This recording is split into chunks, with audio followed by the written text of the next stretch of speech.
आपको क्या लगता है कि डुमरियागंज विधानसभा क्षेत्र पे मुसलमानों का क्या रुझान है? क्योंकि एमआईएम भी लड़ रही है यहाँ पर, और आपको पता है इरफान मलिक साहब जो मलिक कमाल यूसुफ के बेटे हैं वो भी चुनाव लड़ रहे हैं। आपको नहीं लगता कि मुसलमानों का वोट बिखर जाएगा, उससे किसी और को फायदा हो जाएगा? नहीं, बिखरेगा नहीं इंशाल्लाह।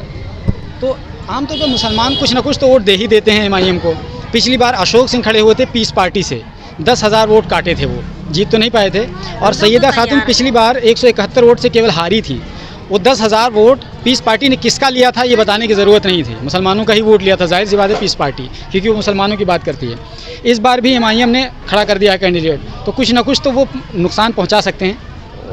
नुकसान तो नहीं होगा। आपको लगता है कि नुकसान नहीं पहुँचाएंगे? इरफान मलिक वोट नहीं हासिल कर पाएंगे? इधर आए थे इरफान मलिक की नहीं? इधर नहीं। इरफान, चूँकि आप लोग मुसलमान हैं तो मुस्लिम के मामले में आमतौर पे ये देखा जाता है कि इरफान मलिक एमआईएम से खड़े हुए हैं और मुसलमानों का वोट बढ़ जाएगा, है ना? ऐसा ही है। कुछ नहीं, ऐसी कोई बात नहीं है कि बढ़ जाएगा वोट। हम लोग जहाँ चाहते हैं उसी को जिताएंगे। किसका यहाँ माहौल चल रहा है? यहाँ माहौल तो सैयदा का है। सैयदा का चल रहा है? हाँ, सैयदा का। हम अभी बातचीत कर रहे थे तो लोग ये कह रहे थे कि चिनकू यादव को टिकट मिला होता तो वो जीत जाते, सैयदा खातून हार जाएंगे। वोट मिला होता हम तो देते नहीं उसको वोट। अच्छा, हाँ, तो ये दिक्कत है, मतलब किसी के लिए चिनकू यादव दिक्कत है, किसी के लिए सैयदा खातून दिक्कत है। नहीं, हम लोग के लिए सैयदा ठीक है। ओके। डुमरियागंज विधानसभा क्षेत्र पे किसका माहौल चल रहा है इस समय? तो सैयदा आपा का चल रहा है। सैयदा आपा? हाँ, पूर्ण बहुमत से निकले हैं। और जो लोग बीजेपी बोल रहे हैं उनका क्या होगा? वो उन लोगों की गलतफहमी है। अच्छा, हाँ, इस बार समाजवादी पार्टी 300+ सीट से निकलेगी। आप समाजवादी पार्टी के कार्यकर्ता तो नहीं? हाँ है, मतलब उनको दिल से कर रहे हैं, सपोर्ट कर रहे हैं। अच्छा, एक बात बताइए, आप लोग दिल से पसंद करते हैं? हाँ। और जो लोग बीजेपी को दिल से पसंद करते हैं उनको लोग अंधभक्त कह देते हैं। हाँ, अंधभक्त। और आप लोगों को क्या कहें? अब हम लोग मतलब हम लोग का विश्वास है कि इस बार अखिलेश। अच्छा, वो अंधभक्त हैं, आप लोगों का विश्वास है? हाँ, एकदम। ठीक है। आपका क्या नाम है?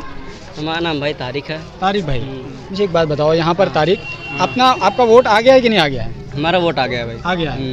पहली बार वोट दोगे? हाँ, पहली बार देंगे अभी। पिछली बार अशोक सिंह पीस पार्टी से 10,000 वोट काटे थे, सैयदा 171 वोट से हार गई थी। हाँ, हारी थी। इस बार एमआईएम ने भी कैंडिडेट खड़ा कर दिया है। आप मुसलमान हैं इसलिए आपसे सवाल कर रहे हैं। हमें कोई आपत्ति नहीं उससे, आप बताइए। हाँ, एमआईएम आपके लिए यानी सैयदा खातून के लिए कितना नुकसानदेह साबित हो सकती है? देखिए, नुकसानदेह तब जब वो होगा, साबित होगा जब लोग साथ नहीं देंगे, क्योंकि लोग साथ दे रहे हैं अभी।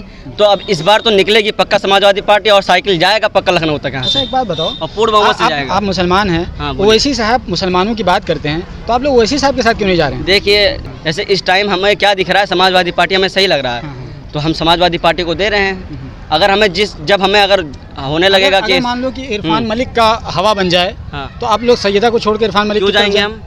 अभी तो आप तो बोल रहे थे। हमने ये कहा कि जैसे वो भी सही है, हमने गलत नहीं कहा किसी को, हम ना मोदी को गलत कह रहे हैं। बात ये कह रहे हैं जो सही करेगा वो उनके साथ हम पक्का नेता बनेंगे, क्योंकि आप बिल्कुल सबको सही कह रहे हैं। हाँ, तो सब सही है ही, हम गलत क्यों कहें किसी को? भाई हमारे साथ उसने कुछ थोड़ी किया है, हमारा घर आके जब्त कर लिया, उसने क्या कर लिया? कुछ नहीं किया हमारे लिए।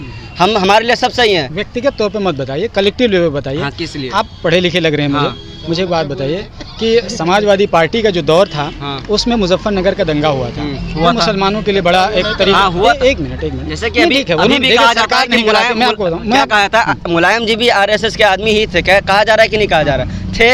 अब अगर सुधार रहे अपने आप को तो हो सकता है बात आगे बढ़ सकती है ना। आपके हिसाब से मैं मुजफ्फरनगर पे एक सवाल कर लूँ। मुजफ्फरनगर का दंगा हुआ था, भाई साहब ने कहा कराया था, मैं थोड़ी कह रहा हूँ कराया था, मैं तो कह रहा हूँ हुआ था। अब हुआ था, लेकिन सरकार का क्या काम होता है? कंट्रोल करना।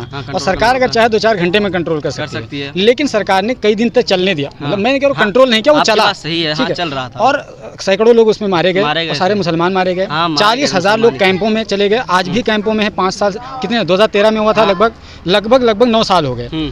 मुझे बताइए कि अखिलेश यादव और या समाजवादी पार्टी के लोगों से जब ये सवाल किया जाता है तो लोग इस सवाल को बाईपास कर जाते हैं, इसका जवाब नहीं देते हैं। अब इसका जवाब तो हम कैसे दे देंगे? जो दंगा करा है वो दे पाएगा ना इसका जवाब। तो ये गलत किया था कि नहीं? अखिलेश यादव ने कंट्रोल नहीं किया। हम अगर वोट अगर दे रहे हैं तो हम उनको एकदम सही नहीं कहेंगे कि वो दूध के दूल्हे हुए, हम ऐसा नहीं कह सकते। हम ये कह सकते हैं कि वहाँ हमारे साथ कोई कुछ नहीं किया है, वो हमारे लिए अच्छे हैं। अगर दूसरों के लिए उन्होंने कुछ किया है तो उनके लिए वो बुरे हो सकते हैं। हम इसलिए तारिक साहब आपसे कर रहे थे भाई। हाँ, पूछिए कि एमआईएम का नाम आता है बार बार, तो एमआईएम अपनी क़यादत की बात करती है। वो कह रहा है कि अपनी लीडरशिप पैदा करिए। कब तक समाजवादी और साइकिल वालों की दरी बिछाते रहोगे? वो मुसलमानों को कहते हैं जुम्मनों कब तक दरी बिछाओगे? तो इनके इस सवाल पर आप क्या कहेंगे? और उनकी बात में कहीं ना कहीं लोग उनकी तरफ लोग अट्रैक्ट भी हो रहे हैं, आकर्षित भी हो रहे हैं। हम ये नहीं कह रहे नहीं हो रहे। कल आपने देखा होगा, आप डुमरियागंज में आए थे, वो कितनी पब्लिक थी वो तो आपको पता होगा। बहुत पब्लिक थी, आकर्षित लोग हो रहे हैं, मना नहीं कर रहे हैं लोग। जहाँ जैसे देख लीजिए, मुझे जो सही लगेगा मैं उसी की तरफ जाऊंगा। जिसको बीजेपी सही लगता है मैं तो उसको सीना ठोक के कहूँगा तुम बीजेपी की कोई दो, मैं मना नहीं करूँगा कि आप मत दो, बीजेपी कोई दो, कोई टेंशन नहीं उसमें। क्या अगर हाँ हमारे साथ उसने कुछ किया हो। नहीं, मेरा सवाल ये था कि अखिलेश यादव अभी हिजाब के सिलसिले पे अखिलेश यादव, एक मीडिया ने सवाल किया और अखिलेश यादव ने कहा सुनाई नहीं दे रहा है। आपने सुना होगा वो वीडियो, ठीक है। वैसे साहब बार बार अपने भाषणों में वो बात कहते हैं हिजाब वाले मुद्दे पर, हर भाषण में कहते हैं, कह रहे हैं कि अभी सत्ता में नहीं आए हो तब सुनाई नहीं दे रहा है, जब सत्ता में आ जाओगे तब अगर ना सुनाई दिया तब क्या होगा, मुसलमान कहाँ जाएंगे। हाँ ये बात तो सही है, इस बात को उन्होंने कहा था हमें सुनाई नहीं दे रहा है, ये बात आपकी सही है, हम इस पर मना नहीं करेंगे। और वो अपने हर भाषण में अवैसी साहब इस बात को लेके आते हैं हमेशा, हिसाब के मसले को। ओवैसी साहब की क़यादत को आपको तस्लीम करने में क्या दिक्कत है? मुझे कोई दिक्कत नहीं, हम कह तो रहे हैं अगर वो जीतते, जैसे कि यहाँ पर नहीं, आपके हिसाब से वो जीत नहीं रहे हैं इस वजह से आप उनको, वो भी सही ही है, ठीक है। नहीं, अगर इरफान साहब का माहौल बन गया होता तो आप उनको दे देते हम उसमें हम यही कहना है, दे देते। आपका क्या नाम है? हमें उससे कोई आपत्ति नहीं है। अब्दुल बासिल। आप लोग बिल्कुल नौजवान हैं, इसलिए हम लोग हम आप लोगों से ज़्यादा इसलिए बात करें क्योंकि आप लोग बिल्कुल यंग हैं और आप लोगों की एनर्जी है और आने वाला भविष्य आप ही लोग हैं। अब्दुल बासिल, आपका वोट आ गया? आ गया। कितने साल के हो आप? अभी 18 साल हो गया। 18 साल हो गया। तो पहली मरतबा वोट किसको दोगे बताओ? पहली बात तो हम समाजवाद को देंगे, समाजवाद सारा। और बीएसपी वगैरह ये लोग भी तो मुसलमानों की बातें करती हैं, कांग्रेस भी तो मुसलमानों की बातें करती है। नहीं, मैं समाजवाद में हूँ। वजह क्या है? वजह बस यही है, सत्ता चल रहा है उनका तो वही समाजवादी है। और अगर हार गए तो आपने योगी जी की भाषा सुनी है, वो कह रहे हैं गर्मी निकाल देंगे, हार गए तो गड़बड़ा जाएगा पूरा मामला। वही हमने आपसे कहा ना, वही हमने आपसे कहा, हमें उससे कोई वो नहीं है, आपत्ति नहीं है कि योगी आए, हमें उससे कोई आपत्ति नहीं है। उन्होंने हमारा ना घर लिखवाया अपने नाम पे, ना हमारा खेत लिखवाया है, हमें कोई आपत्ति नहीं, वो भी सही है और अखिलेश यादव भी सही है। और हमने कहा हमें कोई आपत्ति नहीं है और मुझे लगता है अगर वो योगी जी रिपीट कर जाएंगे तो आपको आपत्ति होगी भी नहीं, क्योंकि आप बहुत डिप्लोमेटिक बातें कर रहे हैं, ठीक है। क्योंकि जो लोग खुल के बातें करते हैं उनके लिए आपत्ति हो सकती है, लेकिन जो डिप्लोमेटिक बातें करेगा उसको कोई आपत्ति नहीं। इसलिए नहीं बोल रहे क्योंकि चलिए मैं समझ रहा हूँ आप लोग। अच्छा सर एक बात हमारी बात सुनिए। बिल्कुल बोलिए सर, ऐसे है आप तो मीडिया वाले हैं, देखिए हम बिल्कुल निष्पक्ष आदमी हैं, जो जैसा मिलता है उसी से सवाल करें। सुनिए, हाँ आप मुंह पे लगाइए, ठीक है, आप मीडिया वाले हैं ना, ये है कि आप किसको देना चाहते हैं, किसके पक्ष में? मुझसे क्यों क्यों नहीं पूछेंगे? आप भी एक आदमी है, आप भी एक आदमी है, आप बताइए, आप किसको देना चाहते हैं? नहीं सुनिए, आप किसको चुनना चाहते हैं? हम तो ये पूछ रहे हैं। नहीं पूछने की बात है। अरे ये कौन सी बात है, आप भी मारते हैं, हम भी मारते हैं। देखिए हमारा, हम ये जानते हैं आपके देश, आप ये देश में कौन आपको अच्छा लग रहा है ये बताइए। हमसे क्यों पूछ रहे हैं? नहीं क्यों नहीं पूछेंगे भाई, आप दुनिया से पूछे, हमने आपसे पूछ सकते हैं, हम बेवकूफ हैं। आपका वोट होगा ना, आप किसको देना चाहते हैं बताइए, आपको निगाह में कौन अच्छा, अखिलेश ठीक है कि योगी बाबा ठीक है, कौन ठीक है आप बताइए। हमारा गुप्त मतदान होता है, हम लोग तो गुप्त में देंगे, हमने थोड़ी पूछा कि आप किसको दे रहे हैं, हमने तो पूछा किसका माहौल है। हम लोग डंका पीट के वोट थोड़ा किसी को देंगे कि हम आप दिखाए हम डंका पीट के देंगे, आप तो गुप्तदान में दे रहे हैं, हम भी गुप्तदान वाले हैं। आपका क्या नाम है? हमारा लक्ष्मण चौरसिया नाम है। चौरसिया जी, अभी एक साहब को चौरसिया मिल गया, हमने पूछा था कि आप लोग चूना लगाते हैं ना, पान जब लगाते हैं, बिल्कुल चूना का पान पूछ के लगाते हैं, बोले बगैर चूना का पान लगेगा ही नहीं। अब बहुत सारे लोग तो बगैर पूछे लगा देते हैं। अगर बगैर पूछे कोई नहीं लगाता है, अगर आप कहेंगे तो लगाएंगे। जैसे लोग कह रहे हैं मोदी जी ने लगा दिया बगैर पूछे। नहीं, मोदी जी जो लगाए हैं वो भी सबसे पूछ के लगा रहे हैं ना। इस समय आप बताइए कि आप किसको चूना लगाना चाहते हैं? हाँ, हम कर रहे हैं, लोगों से ऐसे मिल रहे हैं भाई साहब, हमसे नाराज हो गए। नाराज नहीं, कोई बात नहीं, मुझे तो मिक्स कम से कम नजर आ रहा है। नहीं, और मैं अपनी लोगों से मिलना, देखिए बातचीत कर रहा हूँ, मुझे कम से कम मिक्स नजर आ रहा है। और इस वक्त समाजवादी पार्टी और बीजेपी के दरमियान नेट टू नेट फाइट हमें कम से कम नजर आ रहा है। थोड़ा सा अपना नाम बताएं सर। जी, सुनील चौरसिया।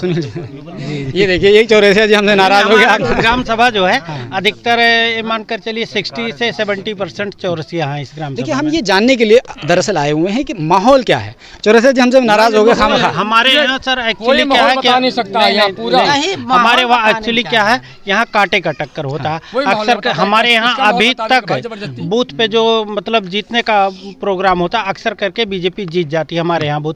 लेकिन इस बार हम लोग कोशिश कर रहे हैं कि सपा को बूथ जिता ले जाएंगे। अच्छा जी। तो बीजेपी से क्यों दिक्कत क्या है? बीजेपी तो ये कह रही है कि हमने तो कोरोना काल में 5-5 किलो राशन दिया था वगैरह वगैरह, इस तरह की बातें करें। सर एक बात बताइए, 5 किलो राशन देकर और 50,000, 10,000, 20,000 की नौकरी छीन ली है, तो 5 किलो राशन लेकर हम क्या करेंगे? हमारे घर में जब खाने नहीं रहेगा, 5 किलो राशन से हमारे परिवार का भरण पोषण तो नहीं हो सकता, सब्जी तो नहीं ला सकते, तेल तो पूरा कर नहीं पाएंगे महीने में।